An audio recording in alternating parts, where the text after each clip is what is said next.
जय श्री राम भक्तों, राम राम। आज मैं आप सभी भक्तों को एक ऐसा मंत्र देने वाला हूँ जो स्वयं सिद्ध है।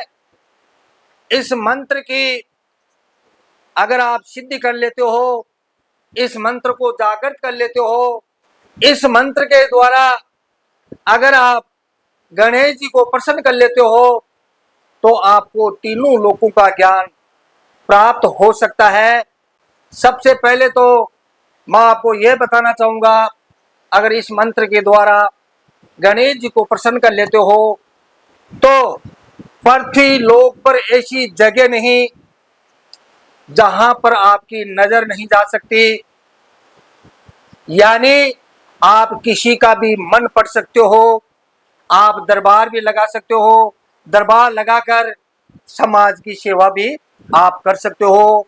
दूसरी बात यह है, आपको पाताल लोक का ज्ञान भी हो सकता है। जमीन में अगर कोई खजाना दबा हुआ है, जमीन में कोई कुबेर का खजाना दबा हुआ है, पुराना जो माल दबा हुआ है, उस माल को भी बड़ी आसानी से आप निकाल सकते हो। यानी आपको पाताल लोक का ज्ञान भी हो सकता है। तीसरी बात यह है, अगर आप इस मंत्र के द्वारा गणेश जी को राजी कर लेते हो, गणेश जी को प्रसन्न कर लेते हो तो आपको देवलोक का ज्ञान भी प्राप्त हो सकता है। यानी पल भर में आप किसी भी देवी देवता के दर्शन बड़ी आसानी से कर सकते हो, उनसे बातचीत कर सकते हो। ऐसा चमत्कारी मंत्र मैं आपको लोगों को देने वाला हूँ। इस मंत्र की साधना एकदम सरल है। इस मंत्र की साधना मात्र 21 दिन के है। 21 दिन के अंदर जो मैं आपको मंत्र बताऊं, इस मंत्र के द्वारा आपको गणेश जी को प्रसन्न करना होगा। इस मंत्र को 21 दिन के अंदर 1.25 लाख मंत्र का आप अगर जाप करते हो तो आपके अंदर ये पावर आ सकता है। तीनों लोकों का ज्ञान आपको बड़ी आसानी से मिल सकता है। लेकिन भक्तों, एक ही बात का ध्यान रखना है, जिसका चंचल स्वभाव है, जिसका मन भटकता है, कभी भी किसी भी साधना में सफल नहीं हो सकते।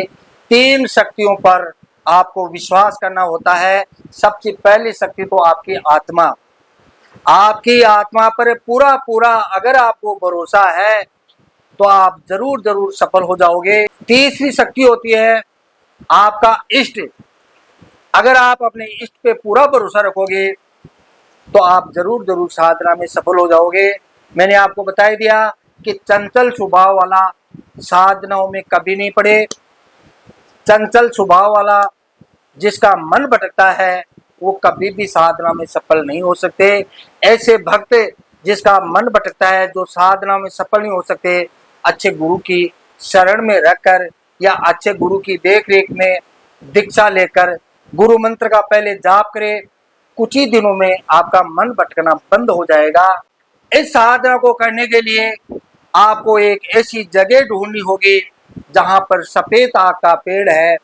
सफेद आग के पेड़ के पास में पुष्प नक्षत्र के 1 दिन पहले आपको जाना है और पुष्प नक्षत्र से 1 दिन पहले जाकर सफेद आंकड़े की विधि विधान से आपको पूजा करनी है।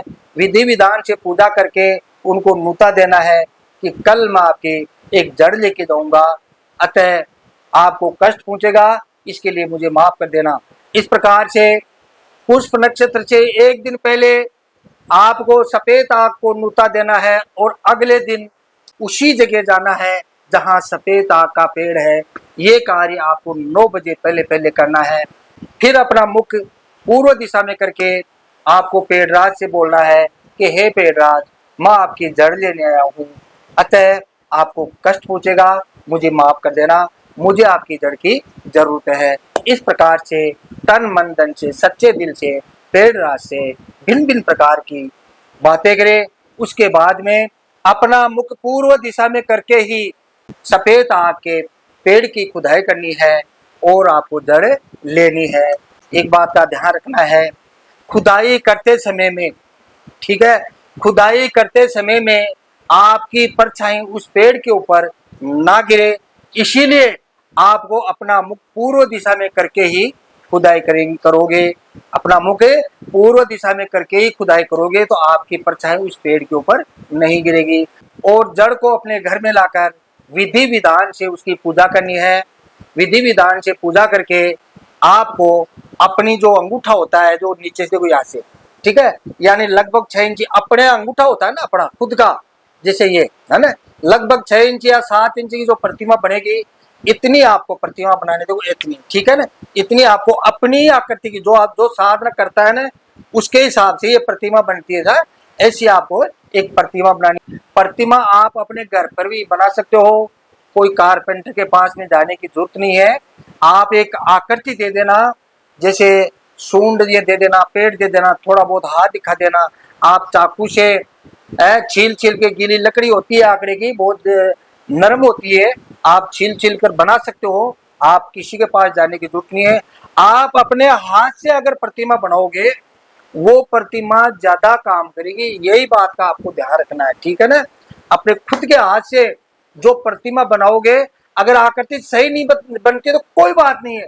अरे हमारे हिंदू शास्त्र में तो साफ साफ लिखा हुआ है, पत्थर की मूर्ति, एक पत्थर भी डूंगरा उठा कर अगर मेल देते हैं ना और उसी की पूजा करने लग जाते हैं ना, वही मूर्ति बोलने लग जाती है। यही बात का ध्यान रखना। आप अपने खुद के हाथ से जो प्रतिमा बनाओगे वो प्रतिमा आपको ज्यादा काम करेगी। उसके बाद जो आपने जो प्रतिमा बनाई है, इस प्रतिमा को पंचामृत स्नान कराए, उसके बाद में सिंदूर का चोला चढ़ाए, जनेऊ धारण कराए, और आपको एक पाटा लेना है। पाटे के ऊपर लाल कपड़ा बिछाकर एक लोटा लेना है। लोटा लेकर उसको चावल से भर लेना है और उस प्रतिमा को लोटे के ऊपर आपको स्थापित कर देना है। यह कार्य आपको दिन में 12 बजे से पहले पहले ही करना है। लगे तो आप जब जड़ लेने जाओ ना आप, तो बहुत ही जल्दी जाना, जैसे सूर्य उदय होता है ना उसी टाइम में जड़ लाने के लिए चले जाना।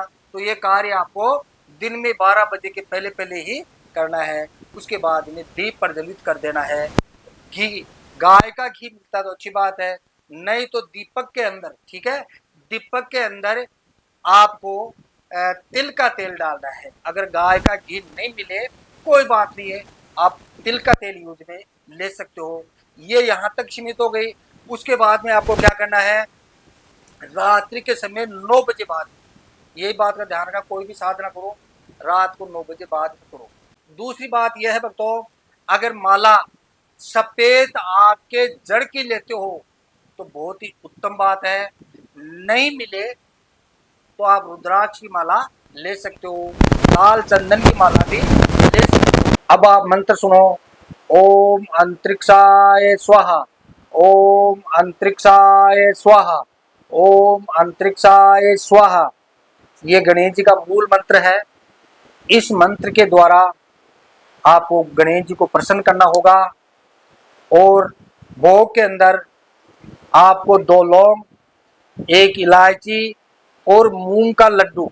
मूंग का लड्डू आपको मार्केट में नहीं मिलेगा, फिर आप पूछो गुरु जी मूंग का लड्डू मिलता ही नहीं है, तो आपको करना क्या होगा, पूरी साधना के अंदर, ठीक है, पूरी साधना में आपको आधा किलो लड्डू लगेगा। पूरी साधना में आधा किलो लड्डू लगेगा। आप लड्डू कैसे बनाओगे, आपको अपने घर पर ही मूंग लेके आने, मूंग जानते हो ना, मूंग अपने घर पे ही मूंग लेके आनी है और मिक्सी के अंदर बारीक पीस कर, जैसे गूंद के लड्डू बनाते हैं उस प्रकार आपको लड्डू बनाना है। लड्डू बनाते समय में 1 इलायची अंदर दे देना, ठीक है ना। लड्डू बनाते जब लड्डू बनाओगे मूंग के, ठीक है ना, 1 इलायची अंदर दे देना, ठीक है। तो गणेश जी ज्यादा प्रसन्न होंगे आपके और जल्दी आपके ऊपर प्रसन्न हो जाएंगे। तो गणेश जी ज्यादा राजी होंगे, आपके ऊपर जल्दी प्रसन्न हो जाएंगे। और विधि विधान से आपको ये साधना करनी है और सारे नियमों का आपको पालन करना है। और ज्यादा जानकारी के लिए मैंने एक वीडियो बना रखा है, साधना कैसे शुरू करें, आप देख लेना, उसमें और भी अच्छी जानकारी लेके आप साधना करना और अपने गुरु की देख रेख में करना। अगर गुरु नहीं मिले तो आप मेरी देख रेख में साधना कर सकते हो, मैं आपको साधना करा दूंगा। भगवान आपका भला करे। जय श्री राम, जय श्री राम।